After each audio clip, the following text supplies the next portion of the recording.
Thrilled to have our Madrid champ here with us at our Tennis Channel BetMGM desk. Casper, great to see you. You do, as always. You keep the good times rolling over here. Nice, strong victory today.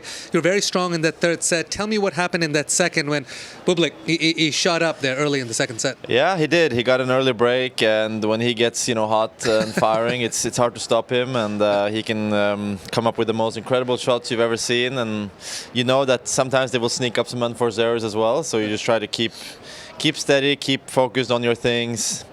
It's easy to be thrown off by his show and the his fans antics. His antics, but it's good. I mean, it's really fun for tennis, and the crowd love him here as they should, and it was a tough one because you feel like you're playing him, but also a little bit the crowd because he gets them going so much. So you just try to stay in your bubble, and that's kind of what I did, and was able to get one break in the third, which was enough. As you mentioned, he's quite unpredictable. Can come up with some crazy shots, but he can also just miss, some of the simplest shots. How difficult is that balance between staying with your aggressive game and just making sure you're putting balls in play? Yeah, that's a kind of plan A, game plan.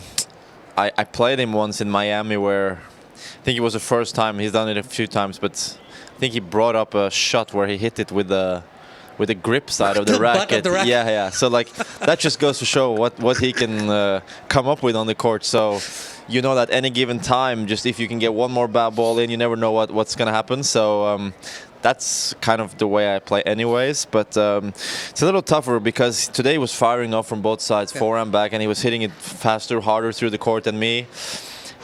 He's feeling probably loose, playing with not too much pressure, these things. And for me, my game is vulnerable to some guys who play that aggressive. So it was tough. I was trying to be like somewhat of a wall, but you also cannot be too defensive because then he'll have time to mix and tricks, slice, drop shot, come to net, whatever. So you have to try to have the momentum, but at the same time, you feel like any unforced error you do is like, oh no, don't do it, because you just threw away a point when you know that if you would have made it or one more shot in, is sometimes enough also.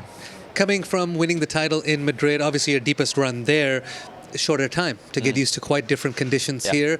How comfortable were you with that adjustment today?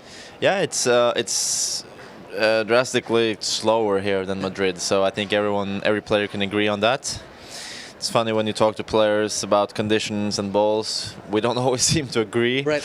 Especially on a hard court, some people find some conditions slow, faster, the ball's this, that, bouncy, but I think here we can all agree that this is slower than Madrid. So it's taken some time to get used to, but that's the way, which is more normal clay in a way, that it is slower. Madrid is a bit unusual, but it took a bit of time. I had 2 days off before practicing again on Wednesday, Thursday and Friday, and I'm happy that I got to play today and not yesterday, and had one more day to prepare, so I'll have a day off tomorrow practicing more and be ready for Monday. Well, it was sharp. You were sharp for your first match here. Thanks. Did you get a chance to celebrate that magnificent victory at all? Well, it was a pretty late final, so didn't have much time on Sunday. And like I said, I came here, just enjoyed Rome, the city, and good food. And it was. I'm not a big party guy, or I don't really go out too much. Of course, there was maybe an opportunity, but I didn't. I will save it for maybe coming when I come back home and see my friends and have a good celebration then. Casper, you're always pretty great about sharing and opening up where you are with things. Last time we chatted on the court in Madrid, it was right in that moment. So you obviously have so many feelings and emotions at the moment. But a week out of it, have you had a chance to process and reflect a little bit on the journey, the victory? I tried to take a lot of good things from the match itself, not thinking that it was a final or for the title or whatever, but it was my highest tennis insights rating of the year. I had every shot over 8, which is really good level. So I kind of go back and think, what did I do well? How did I feel on the court? How was I able to bring up my best game in that particular match? Whether that was a final, luckily for me it was, or it was second round, quarterfinal. I try to think that this should be my base, hopefully, for the remaining of the clay season. And I know I've done it before, so why not again? But that was my highest kind of. This is a kind of tennis insight which is based a little on artificial intelligence. It kind of brings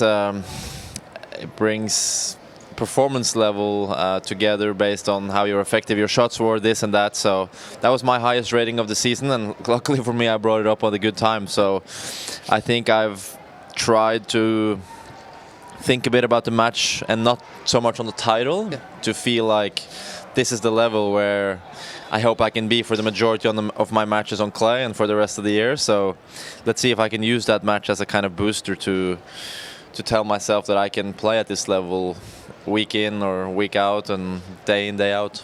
I'll tell you one thing, though, that artificial intelligence doesn't measure, and that's heart and guts. And Yeah. that was at a 9-10 Thanks. over Thank there. you. You'll take on Matteo Berrettini in the next round. He's obviously going to have all of Italy creating some crazy noise out there. You guys have a bit of a history, played 7 times, but haven't played since a couple of years ago.